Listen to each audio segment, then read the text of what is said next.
මැයි මාසය තුල ඩෙන්ගු රෝගීන් 781ක් ඇතුල් කරලා තිබිලා තියෙනවා. දැනට ජූනි මාසයේ මේ වන විට ඩෙන්ගු රෝගීන් 418ක් ඇතුල් කරලා තියෙනවා. පැහැදිලි වැඩිවීමක් තියෙනවා. අද වෙනකොට රෝහලේ ඉන්නවා රෝගීන් 220ක්. අපේ ඇඳන් 300ක් තියෙන රෝහලක්. ඒ වලකින් 139ක් ඩෙන්ගු රෝගීන් ඉන්නවා.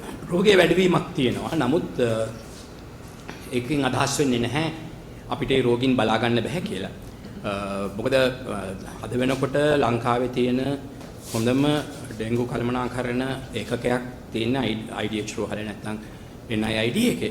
ඉඩකඩ මදි වුණොත් හරවලා යවනවද නැද්ද කියන එක ඉඩකඩ මදි වුණොත් ඒ වෙලාවට බලන්න ඕනේ මොකද කරන්න කියලා. මට දැන් කියන්න පුළුවන් කමක් නැහැ. මොකද මම බලාපොරොත්තු වෙන්නේ නැහැ ඉඩකඩ මදි වේවි කියලා.